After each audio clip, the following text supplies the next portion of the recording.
રાંદેર તથા ખડોદરા પોલીસ મથકમાં છેતરપિંડી તથા વિશ્વાસઘાતના ગુનાઓમાં વર્ષ 2018થી એટલે કે 9 વર્ષથી વોન્ટેડ મહિલા આરોપીને રાંદેર પોલીસે ઝડપી પાડી હતી। સુરત પોલીસ કમિશનર અનુપસિંહ ગહલોત, અધિક પોલીસ કમિશનર, નાયબ પોલીસ કમિશનર ઝાલા અને મદદનીશ પોલીસ કમિશનરની સૂચનાને લઈ પીઆઈ ટીબી પંડ્યાની ટીમ પીએસઆઈ બીજી વસાવાના માર્ગદર્શન હેઠળ પેટ્રોલિંગમાં હતી ત્યારે એએસઆઈ કિરીટસિંહ તથા હેડ કોન્સ્ટેબલ રહીશભાઈને મળેલી બાતમીના આધારે રાંદેર તથા ખડોદરા પોલીસ મથકમાં છેતરપિંડી તથા વિશ્વાસઘાતના ગુનામાં વર્ષ 2018થી એટલે કે 9 વર્ષથી વોન્ટેડ મહિલા આરોપી હેમલતા કાળીદાસ ચૌધરીને ઝડપી પાડી તેની વિરુદ્ધ કાયદેસરની કાર્યવાહી હાથ ધરી હતી।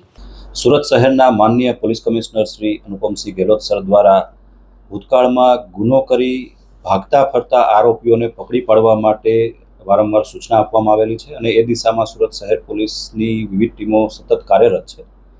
આજ ઝુંબેશના ભાગરૂપે રાંદેર પોલીસના કર્મચારીઓ દ્વારા પણ આ દિશામાં કામગીરી કરવા માટે સતત પ્રયત્નશીલ રહેતા હોય છે।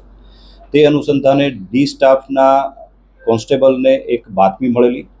વર્ષ 2018માં રાંદેર પોલીસ સ્ટેશન ખાતે દાખલ થયેલ ગુનો જેમાં હેમલતાબેન ચૌધરી નામની મહિલા દ્વારા મુખ્યમંત્રી આવાસ યોજનામાં મકાન અપાવવાના નામે રૂપિયા 21 થી 22 લાખ જેટલી રકમની ઠગાઈ થયેલી અને ત્યારબાદ આ મહિલા જે છે એ ભાગતી ફરતી હતી।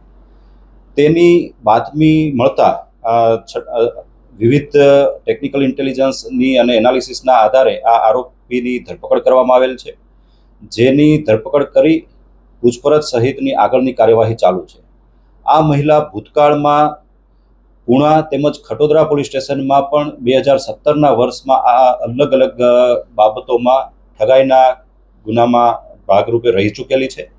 એ ઉપરાંત રાંદેર ઉપરાંત ખડોદરા પોલીસ સ્ટેશનમાં પણ આ જ પ્રકારના ઠગાઈના ગુનાને ભૂતકાળમાં આ આરોપીએ અંજામ આપેલો છે અને તે મહિલા આ ગુનામાં પણ વોન્ટેડ હતી, જેની ધરપકડ કરી કાયદેસર કાર્યવાહી હાથ ધરવામાં આવેલ છે।